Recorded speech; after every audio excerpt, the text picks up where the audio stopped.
আজকে আর বাসার খাবার খেতে ইচ্ছা করছে না, তাই বাইরে থেকে খাবার নিয়ে এসেছি।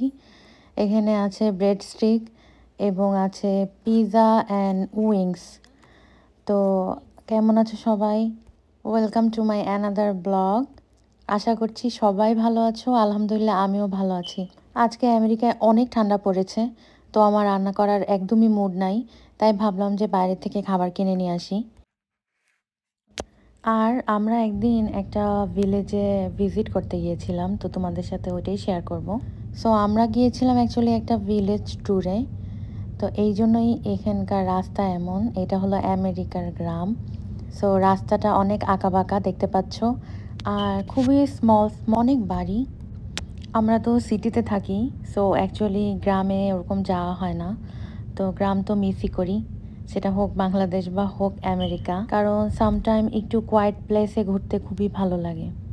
বাংলাদেশে থাকতেও সিটিতে থাকতাম, সো গ্রাম কিন্তু মিস করতাম অলওয়েজ। গ্রামের কথা শুনলেই অনেক ভালো লাগতো। আর আমার মনে হয় না এমন কোনো মানুষ আছে যে গ্রাম লাইক করে না। আই থিঙ্ক সবাই করে। আমার তো দিনের বেলা গ্রাম অনেক ভালো লাগে, বাট রাতে একটু ভয় লাগে, কারণ রাতে অনেক বেশি ডার্ক থাকে, আর আমরা তো সিটিতে মানুষ। সো ডার্ক আমার একটু ভয় লাগে। সিটিতে তো অলওয়েজ লাইটস থাকে, রাতেও লাইটস থাকে, তো অত একটা ডার্ক হয় না। বাট গ্রামে তো অনেক ডার্ক হয়ে যায়, আমার খুবই ভয় লাগে রাতের বেলা। আর এই দেখো, কথা বলতে বলতে আমেরিকান গরু চলে আসছে।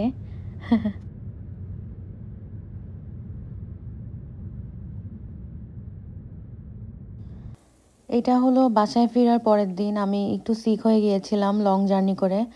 তারপর আমার হাজব্যান্ড আমাকে একটু আলু ভাজি করে দিচ্ছে। তো ও খুবই নাইসলি আলুগুলা চপড করতেছিল। আমি আবার কাটাকাটিতে অত একটা এক্সপার্ট না, ও আবার অনেক এক্সপার্ট। আর আমি অনেক আলু ভাজি লাইক করি, সো এটা আমার কমফোর্ট ফুডও বলতে পারো। তো আমি সিক হলে ধরো আলু ভাজি রুটি, আলু ভাজি পরোটা তো আমার ফেভারেট। তো এই আর কি। আর বাইরের দেশে সিক হলে খুবই খারাপ লাগে, কারণ কেউ থাকেই না। আর এখানে তো অনলি আমি আর আমার হাজব্যান্ড। সো ও যদি আমাকে একটু টেক কেয়ার না করে বা হেল্প না করে, তাহলে সব কিছুই অনেক কমপ্লিকেটেড হয়ে যাবে। আমি যদি সুস্থ থাকি তখন আমার আর কারো হেল্প লাগে না, বাট অসুস্থ থাকলে আমি খুবই উইক হয়ে যাই। আসলে বাংলাদেশে তো বাবা মা অনেক টেক কেয়ার করতো, আর আমেরিকায় আসার পর এখন হাজব্যান্ড টেক কেয়ার করে, এই আর কি পার্থক্য। বাট যখন আমি সিক থাকি, আমি আমার আম্মুকে অনেক বেশি মিস করি। খুবই যেতে ইচ্ছা করে বাংলাদেশে তাড়াতাড়ি করে, আর আম্মুর হাতের খাবার খেতে ইচ্ছা করে।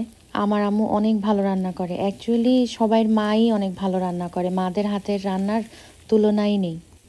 সো জ্বর এসেছে দেখে এখন একটু চিকেন মোমো খাচ্ছি, খুবই স্পাইসি সস দিয়ে।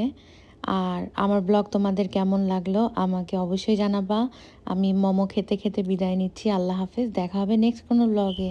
Thanks for watching.